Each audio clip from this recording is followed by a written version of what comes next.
babes, it's Kay and welcome back to my channel. If you're new here, welcome to my channel. So I just finished filming the first video back to my channel, and I decided while sun outside is nice, I should probably answer the travel questions that I got on my Instagram.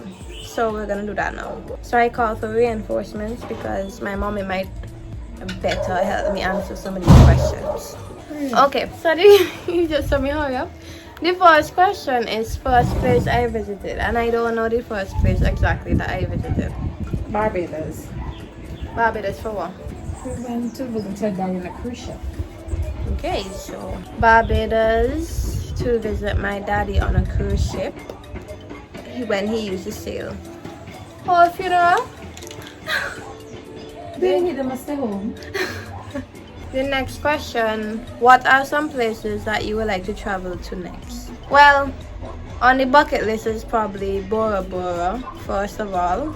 I would like to travel the West Greek islands. Since meeting my friend Emma from Seychelles, I would like to go to Seychelles, definitely. Hawaii, yeah, everybody wants to go Hawaii. Morocco, since we met some Africans in our church that showed us how their lives are in Nigeria and Zambia, etc. Africa basically. Culture. We want to visit there too. It's Africa regardless. But yeah, so basically anywhere that is possible. What's Croatia. your best? Oh yeah, Croatia was on the list as well. What's your best vacation ever? My best vacation ever would have to be last vacation, which was when me and mommy went to, what was that? When we went to Paris, Dubai, Greece, and then Rome. Italy. That's Italy, right? Yeah. Italy. And I mean, that vacation kind of didn't finish either because I came back home and then I went back to Spain and Portugal. So that's the most I've traveled in such like a short period. So I think that was one of my best vacations ever because I wasn't in one country. Where do you enjoy going to the most? Home. St. Vincent and the Grenadines. I like traveling, but I love coming home. Although I don't live here when I'm studying, I love coming home. It makes me appreciate home more. How does it feel exploring another country, and can you name at least 2 countries which you have been to? Mommy wants when I say 2 countries. I've been to a lot of countries, so I can list the countries that I've been to. But how does it feel exploring another country? It's interesting to say the least. I mean, okay, for example, Italy, right?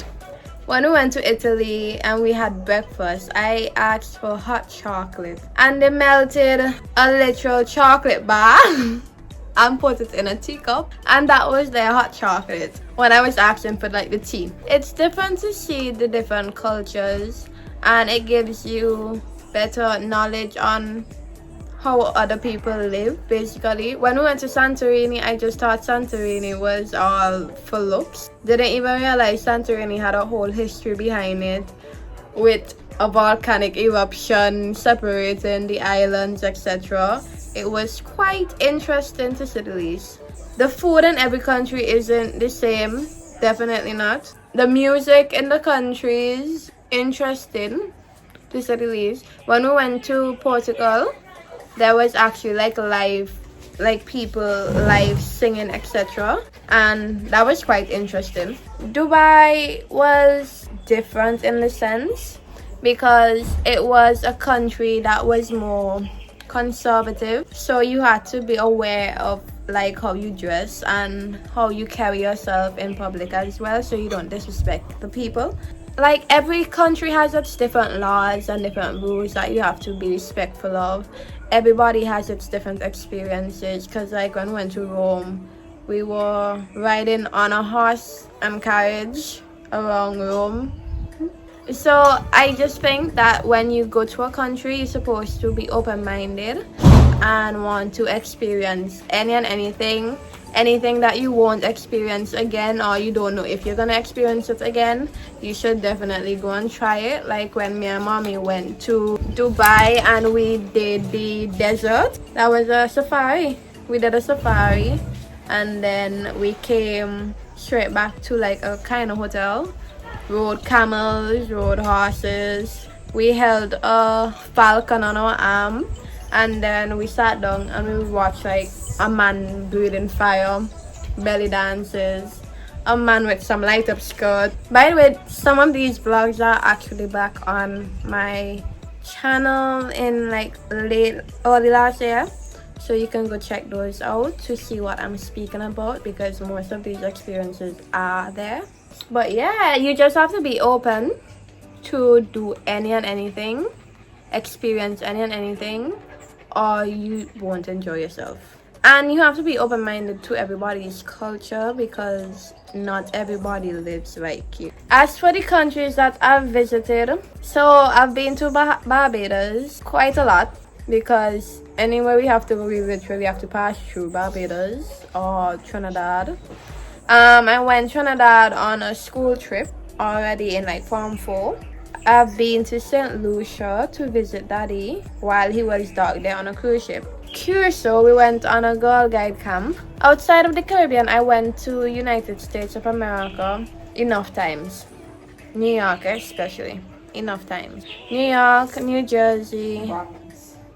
Bronx is not New York. Pennsylvania. Jacksonville is Florida. Miami.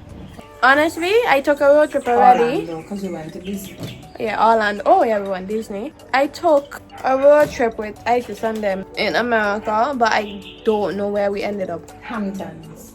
Oh, we ended up in Hamptons. Okay.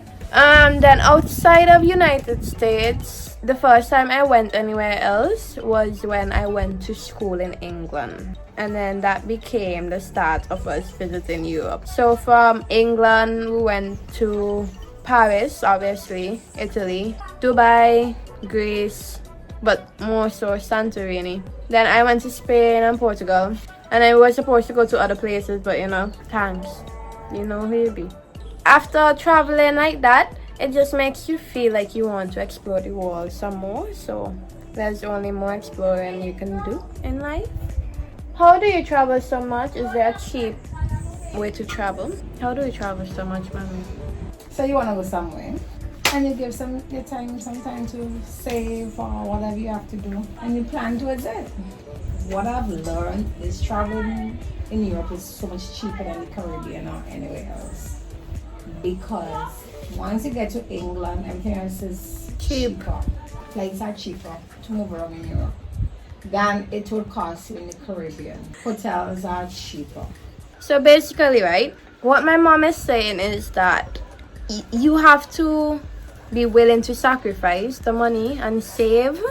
If you want to travel, it's not just you decide today for tomorrow that you're gonna go somewhere. You have to plan like a good year. Every time me and my mommy travel, she makes sure that she tells me like a year in advance that she wants to do this and etc. So it's not just like easy. It is just not like a cheaper way or whatever. But you can like get like deals, like round trips. You can like look at different like ticket options, right? And you just can't buy the first ticket that you see and just think that's it. You have to keep looking. You have to keep trying to get things in your budget. For hotels, my mom said that she realized traveling outside of the Caribbean and like New York is like cheaper. Once you get to England and then you travel to Europe, it's so much cheaper than traveling around the Caribbean. That's why we got to go to so much places in a short period of time, because you get deals. They're cheap. Flights are cheaper there. Bless you. Bless you, cheesecake. It's all about sacrifice.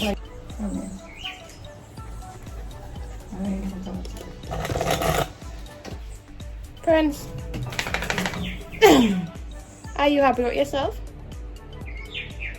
Favorite place you've traveled to? Definitely Dubai. if it's one thing. I think it has a lot of things to do that we still haven't done yet. That's why I think it was my favorite place, because I can always go back there and still experience something else. What was the most difficult part about traveling overseas? To go to England, the flight. It's always the flight. The flight is always like between 7.5 hours to 9.5 hours. Just traveling in general on the islands and the taxis, the buses, the time if it's in a taxi, right? Yeah. I think language barrier is one as well. Like, say somewhere like France and you don't know how to speak like fluent French. Somewhere like Spain. Because when I went to Barcelona, my friend was studying Spanish at the time, so she was speaking for both of us, and she understood basically what they were saying to us, but I didn't know what they were talking about. So I think language barriers too, depending on where you go. Are you scared of long hour flights?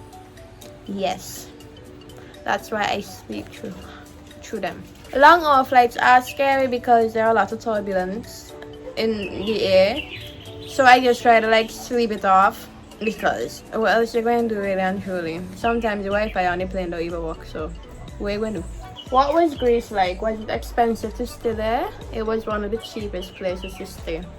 Greece, the people were really nice. Like, I don't understand how people could be that friendly. It had this lady that met us like the first day in a restaurant, and then she just said that she liked us, so she like showed us around her wine salon that was in her house. Just cause. Is it ever scary for you? Kinda. Yes and no. Yeah. Yes and no. Knowing. When we were traveling on that vacation last year, we got pulled over by immigration every time because nobody recognized St. Vincent and the Grenadines passport, so they didn't even know if we needed like a visa to actually come in the country. So we were pulled over multiple times. So like, I mean, mommy did her research to know that we didn't need a visa to go in the country. So luckily for us, we didn't have much to worry about, but it's still like a worrying situation, you know, because eyes on you. Yeah, everybody watching you like, oh, what am I do? So it's like that. Scary part. It had a time in Italy. Mommy just shout out to this random man and hail a taxi. We don't know where the man come from. Suppose the man kidnap we. That's scary for me. I don't like. No, that was Paris. You were so upset with me. Yes, I was upset with you because I don't trust people like that. I mean, you literally hear about all these kidnappings and human trafficking inside of these different countries, and this woman just trusting any and anybody. No, it's scary to like just, you don't know who you're going there wrong. Well, also make sure that your environment is safe and you ain't be worrying if you're going to get broken into, etc. while you're in the country, as in your place, your hotel, wherever. Because a lot of like motels and cheaper hotels actually do have those problems, and you ain't trying to end up on the news. Sure. It's about doing your research. It's about making sure that you're safe. The only unpredictable part of the safety is probably the flight, because I mean, you're done there on the flight. What more you can do if anything go wrong? You just have to trust God that you're going to get to and from where you're going and where you're coming back from. Y'all could basically take whatever tips, if you want to call them that you learned from this video. Maybe you can start putting like a $5 every week in a jar, or $1 a day or something. Any kind of savings. See the prices for the vacation you want. I mean, but it also change sometimes. No, well, you get a budget and you go beyond the budget. So if you know how much for the hotel in this place and the flight, then you start seeing how you can save. You have to know how much time you have between when you want to go away and the current time, and you see how much you can sacrifice a month. You also need spending money. Right, so you have to make a lot of sacrifices. So Yeah. Because you don't want to go to a country and hungry or can't do the things that the country has to enjoy. Oh, true. And you want to come back with a bag and things. So take the advice and just know if you're willing to sacrifice to explore somewhere new. Simple as that. That's it for today. Thank you guys for watching. Don't forget to like, comment, and subscribe. Turn on those post notifications. Share with your friends. And until next time.